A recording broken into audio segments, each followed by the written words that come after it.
కన్యా రాశి వారికి 1 మార్చ్ 2026 నుండి 15 మార్చ్ 2026 మధ్య కాలంలో గోచార ఫలితాలు ఎలా ఉన్నాయో తెలుసుకుందాం. ఈ పక్షంలో గ్రహస్థితి రవి కుంభం, కుజుడు మీనం, బుధుడు కుంభం, గురువు మిథునం, శుక్రుడు మేషం, శని మీనం, రాహువు కుంభం, కేతువు సింహరాశిలో సంచరిస్తున్నారు. ఈ సంచారాన్ని దృష్టిలో పెట్టుకున్నట్టయితే కన్యా రాశి వారికి 6వ స్థానంలో రవి, బుధుడు, రాహు వీరి యొక్క సంచారము 6వ స్థానంలో జరగడం చాలా కలిసి వస్తుంది. ముఖ్యంగా శత్రువులపై మీరు విజయాన్ని సాధిస్తారు. అంటే ఎవరైతే మీకు గిట్టని వాళ్ళు ఉన్నారో, మీకు హాని తలపెట్టేటువంటి వాళ్ళు ఉన్నారో వాళ్ళ మూలకంగా మీకు మంచి జరిగేటువంటి అవకాశాలు ఈ పక్షంలో బాగా కనబడుతున్నాయి.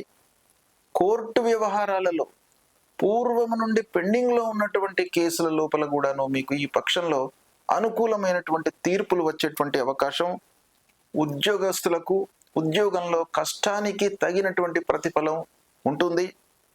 ఇక దశమ స్థానంలో గురువు అంటే ప్రొఫెషన్కు సంబంధించినటువంటి స్థానంలో సంపూర్ణ శుభగ్రహము గురువు సంచరిస్తున్నాడు.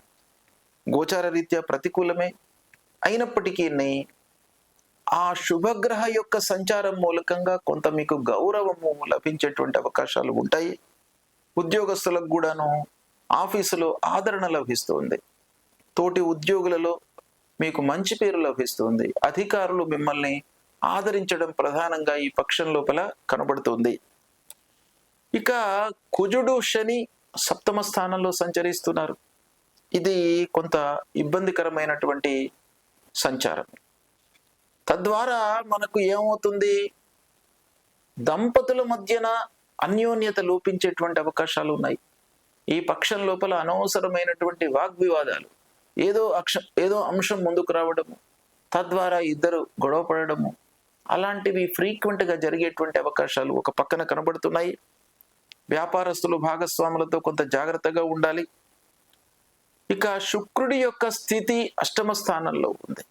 గోచార రీత్యా అనుకూలం. అయితే అష్టమ స్థానము సహజంగా దుస్థానం గనక కొన్ని విషయాలపై, ముఖ్యంగా ఆరోగ్యంపై మీరు జాగ్రత్త తీసుకోండి.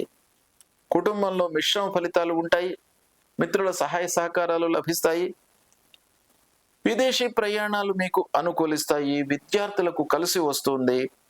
పిల్లల కొరకు ఎదురు చూస్తున్నటువంటి వారికి కూడాను శుభవార్త ఈ పక్షంలో అందుతుంది. పెట్టుబడులు మట్టుకు మీరు జాగ్రత్తగా చేసుకుంటూ ముందుకు వెళ్ళాలి. రుణాలను తక్కువగా తీసుకుంటూ పనులపైన మనస్సు నిలపడం చాలా అవసరము.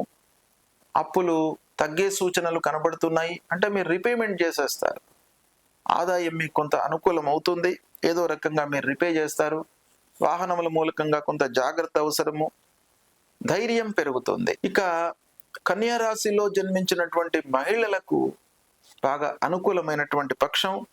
శుభవార్త, ఉద్యోగంలో కొత్త బాధ్యతలను చేపట్టేటువంటి అవకాశము ఉంది. ఇకపోతే ఆరోగ్యము ప్రధానమైనటువంటి అంశం గనక ఆరోగ్యంగా ఉండడానికి మీరు ఆహార నియమాలను పాటిస్తూ, వ్యాయామం చేస్తూ, ధ్యానము, యోగా ఇలాంటి వాటిపై మీరు మనస్సు నిలపడం చాలా అవసరము. కుటుంబ పెద్దల యొక్క సలహాలు, సూచనలు మీకు లభిస్తాయి. ఇకపోతే ఈ కన్యా రాశి వారికి పక్షంలో ఉన్నటువంటి గ్రహస్థితి స్థానాలను వీటినన్నిటిని కూడాను మనము ఒక సమన్వయంతో చూసినట్టయితే శుభ ఫలితాలు మీకు ఎక్కువగా గోచరిస్తున్నాయి.